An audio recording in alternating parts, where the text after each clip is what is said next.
Question number 162 from 175 IIoT PDF. The question is Netflix company planning to adopt cloud storage services for contents, videos, movies storage. What important requirement company should consider for cloud storage and explain.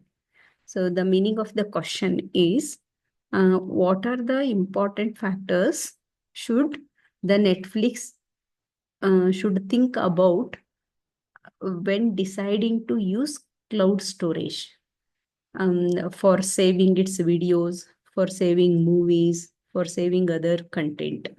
So explain those factors in detail ಅಂತ question ಇದೆ.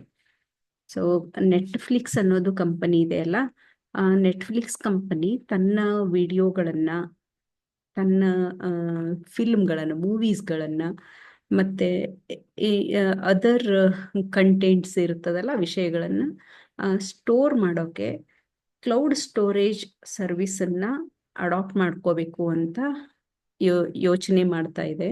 So ಈ ಸಿಚುವೇಶನಲ್ಲಿ cloud storage select ಮಾಡುವಾಗ ಯಾವುದೆಲ್ಲ ಯಾವುದೆಲ್ಲ ಪಾಯಿಂಟ್ಸ್ಗಳನ್ನು ಅದು consider ಮಾಡಬೇಕು ಅನ್ನೋದನ್ನ ನೀವು ವಿವರಿಸ್ಬೇಕು.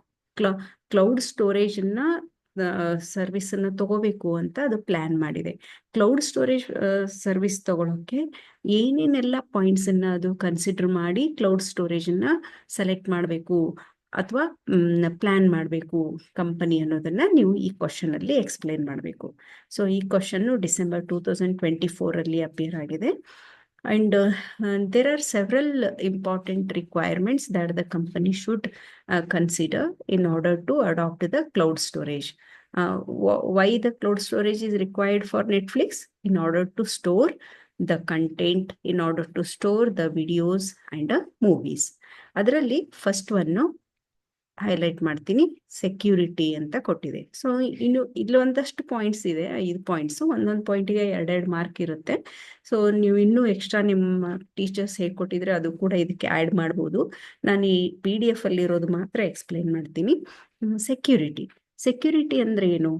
Protecting the data from hackers and unauthorized access. ಡೇಟಾನ ಪ್ರೊಟೆಕ್ಟ್ ಮಾಡೋದು. ನೆಟ್ಫ್ಲಿಕ್ಸ್ ಅವರು ತಮ್ಮ ಡೇಟಾನ ಪ್ರೊಟೆಕ್ಟ್ ಮಾಡೋದು ಯಾರಿಂದ? ಹ್ಯಾಕರ್ಸ್ ಇಂದ ಮತ್ತೆ ಅನ್ಅಥರೈಸ್ಡ್ ಆಕ್ಸೆಸ್ ಇಂದ. ಸೊ ಒಂದು ಎಕ್ಸಾಂಪಲ್ ಕೊಡ್ತೀನಿ. If someone tries to steal Netflix movie, Netflix ಅವ್ರದ್ದು ಮೂವಿನ ಕದ್ಕೊಳ್ತಾರೆ ಅಂತ ಅನ್ಕೊಳ್ಳಿ, from the cloud, the provider should have strong encryption. So ಆ ಥರ ಬೇರೆಯವರು ಸ್ಟೀಲ್ ಮಾಡೋಕ್ಕೆ ಅವಕಾಶನೇ ಕೊಡಬಾರ್ದು. ಹಾಗಾದ್ರೆ ಅದು ಸ್ಟೀಲ್ ಮಾಡಬಾರ್ದು ಅಂದ್ರೆ ನೆಟ್ಫ್ಲಿಕ್ಸ್ ಅವ್ರು ಏನು ಮಾಡಬೇಕು? They should have strong encryption so that only the Netflix company can access the data. ಅವರು ಮಾತ್ರ ಆಕ್ಸೆಸ್ ಮಾಡಬಹುದು, ಬೇರೆಯವ್ರು ಮಾಡೋಕ್ಕೆ ಅದು ಎನ್ಕ್ರಿಪ್ಷನ್ ಆಗಿರೋದ್ರಿಂದ ಬೇರೆಯವರು ಎಷ್ಟೇ ಟ್ರೈ ಮಾಡಿ ಆ ಮೂವಿನ ತಗೋಬೇಕಂದ್ರೂ ಅದು ಆಗಬಾರ್ದು. ಇದಕ್ಕೆ ಸೆಕ್ಯೂರಿಟಿ ಅಂತ ಹೇಳ್ತಾರೆ. ಎರಡನೇದ್ದು scalability.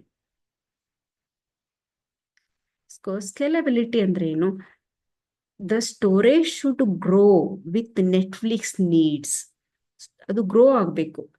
So as it adds more and more number of movies and users, the storage should grow in ascending. So ಅದಕ್ಕೆ ಸ್ಕೇಲಬಿಲಿಟಿ ಅಂತ ಹೇಳ್ತೀವಿ. ಸೊ ನೆಟ್ಫ್ಲಿಕ್ಸು ಸಪೋಸ್ 1000 ಮೂವೀಸು 1 ಇಯರಲ್ಲಿ ಅಪ್ಲೋಡ್ ಮಾಡ್ತಾ ಇದೆ ಅಂತ ಅನ್ಕೊಳ್ಳಿ, ಇವಾಗ ಕರೆಂಟ್ ಇಯರ್. ನೆಕ್ಸ್ಟ್ ಇಯರ್ ಅದು ಏನಾದರೂ 5000 ಮೂವೀಸನ್ನು ಅಪ್ಲೋಡ್ ಮಾಡೋಕ್ಕೆ ಪ್ಲ್ಯಾನ್ ಮಾಡಿದರೆ cloud storage should handle this increase without any problem. ಆ ಸ್ಟೋರೇಜ್ 5000 ಮೂವೀಸನ್ನು ಸ್ಟೋರ್ ಮಾಡೋ ಅಂತ ಕ್ಲೌಡ್ ಸ್ಟೋರೇಜ್ಗೆ ಕೆಪಾಸಿಟಿ ಇರಬೇಕು. ಸೊ ಅದೇನು ತೊಂದರೆ ಆಗದೆ ಇರೋಂಗೆ, ಅದಕ್ಕೆ ಸ್ಕೇಲಬಿಲಿಟಿ ಅಂತಾರೆ. ಸ್ಕೇಲಬಿಲಿಟಿ ಅಂದರೆ ಎಕ್ಸ್ಪ್ಯಾಂಡ್ ಮಾಡೋದು ಅಂತ.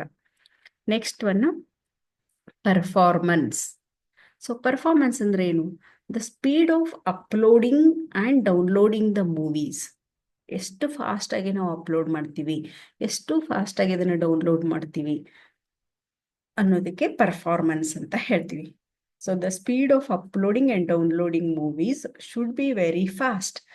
ನಿಧಾನಕ್ಕೆ ಅಪ್ಲೋಡ್ ಆಗೋದು ಆ ಥರ ಇರಬಾರ್ದು. It should be very fast. When user clicks to watch a movie, ನಾನು ಒಂದು ಮೂವಿನ ವಾಚ್ ಮಾಡಬೇಕು ನೆಟ್ಫ್ಲಿಕ್ಸಿಂದ ಅಂತ ನಾನು ಕ್ಲಿಕ್ ಮಾಡಿದ್ರೆ you should start immediately. You should not, without any buffering, you should start immediately. So ಈ ಥರ ಆಗಿದ್ದಕ್ಕೆ ಕ್ವಿಕ್ ಪರ್ಫಾರ್ಮೆನ್ಸ್ ಇದೆ, ಕ್ವಿಕ್ ಕ್ಲೌಡ್ ಪರ್ಫಾರ್ಮೆನ್ಸ್ ಇದೆ ಅಂತ ಹೇಳ್ತೀವಿ. ಇದಕ್ಕೆ ಪರ್ಫಾರ್ಮೆನ್ಸ್ ಅಂತ ಹೇಳ್ತಾರೆ. ನೆಕ್ಸ್ಟ್ ಚೂರು ಕೆಳಗೆ ಹೋಗೋಣ. ಅಯ್ಯೋ ತುಂಬ ಮೇಲ್ ಬಂದ್ಬಿಟ್ಟೆ.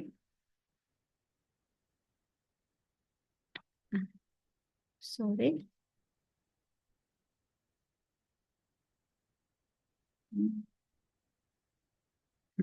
Next reliability. ಓಕೆ, ರಿಲಯಬಿಲಿಟಿ ಅಂದ್ರೆ ಏನು? ರಿಲಯಬಿಲಿಟಿ ಅಂದ್ರೆ the cloud storage should work all the time without interruption. ಏನು ಇಂಟರಪ್ಷನ್ ಇಲ್ದೇನೆ ವರ್ಕ್ ಆಗಬೇಕು, ಅದಕ್ಕೆ ರಿಲಯಬಿಲಿಟಿ ಅಂತ ಹೇಳ್ತೀವಿ.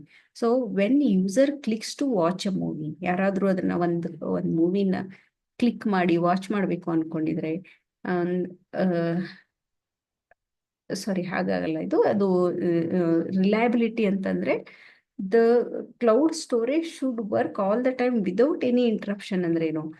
If user try to watch a movie at midnight, assume midnight ಅಲ್ಲಿ ಅವನಿಗೆ ಮೂವಿ ವಾಚ್ ಮಾಡಬೇಕಾಗಿದೆ.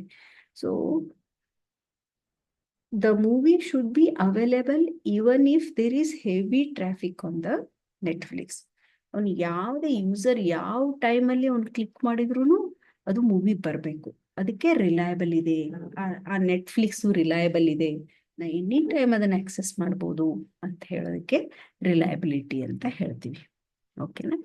ಸೊ ಯು ನೀಡ್, ಇಲ್ಲಿ ಏನು ಬರ್ದಿದ್ದಾರೆ ಅಂದರೆ, you need to be able to depend on your cloud storage provider to keep your data available. So look for a provider offers high level of reliability. ಇದಕ್ಕೆ high level of reliability, any time access ಮಾಡಿದ್ರು ಅದು ಸಿಕ್ಕರೆ ಅದಕ್ಕೆ high level of reliability ಇದೆ ಅಂತ ಹೇಳ್ತೀವಿ. Okay, last one cost. Cost ಅಂದ್ರೆ ಏನು? The service should be affordable. Okay, so for the features it offers, ಅದಕ್ಕೆ ಕಾಸ್ಟ್ ಅಂತ ಹೇಳ್ತೀವಿ. ಕಾಸ್ಟ್ ಯಾವಾಗಲೂ ಲೆಸ್ ಇರಬೇಕು. ಫಾರ್ ಎಕ್ಸಾಂಪಲ್, ಒಂದು ಕ್ಲೌಡ್ ಸ್ಟೋರೇಜ್ ಪ್ರೊವೈಡರ್, ಅವ್ರು ಕ್ಲೌಡ್ ಸ್ಟೋರೇಜ್ಗೆ ಹುಡುಕ್ತಾ ಇದ್ದಾರಲ್ವಾ ನೆಟ್ಫ್ಲಿಕ್ಸ್ ಅವರು, ಒಂದು ಕ್ಲೌಡ್ ಸ್ಟೋರೇಜ್ ಪ್ರೊವೈಡರ್ ಇದ್ದಾರೆ, ಅವರು 10,000 ಪರ್ ಮಂತ್ ಚಾರ್ಜ್ ಮಾಡ್ತಾ ಇದ್ದಾರೆ ಅಂತ ಅನ್ಕೊಳ್ಳಿ ನೆಟ್ಫ್ಲಿಕ್ಸ್ ಅವರಿಗೆ. ಇನ್ನೊಂದು ಕ್ಲೌಡ್ ಸ್ಟೋರೇಜ್ ಪ್ರೊವೈಡರ್ ಇದ್ದಾರೆ, ಅವರು 8,000 ಚಾರ್ಜ್ ಮಾಡ್ತಾರೆ ಅನ್ಕೊಳ್ಳಿ.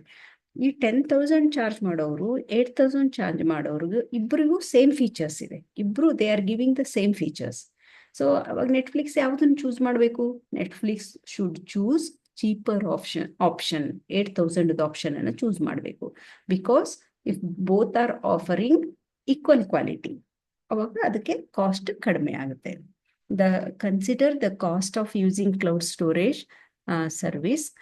Compare the prices from different providers. ಬೇರೆ ಪ್ರೊವೈಡರ್ ಇಂದ, ಒಂದು ಪ್ರೊವೈಡರ್ 10,000, ಇನ್ನೊಂದು ಪ್ರೊವೈಡರ್ 8,000 ಪೇ ಮಾಡ್ತಾ ಇದ್ರೆ, ಇಬ್ರು ಸೇಮ್ ಫೀಚರ್ಸ್ ಕೊಡ್ತಾ ಇದ್ರೆ, company should choose the cheaper one. So choose the one offer good balance of features and affordability. ಇದಕ್ಕೆ ಕಾಸ್ಟ್ ಅಂತ ಹೇಳ್ತೀವಿ. ಸೊ ಎಷ್ಟು ಚೆನ್ನಾಗಿದೆ ಈ ಕ್ವಶನ್.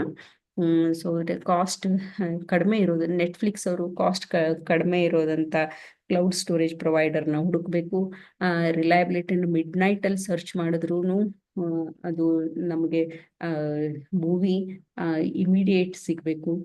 ಯಾವಾಗಲೂ ಆ ಮೂವಿ ಅವೈಲೇಬಲ್ ಇರಬೇಕು.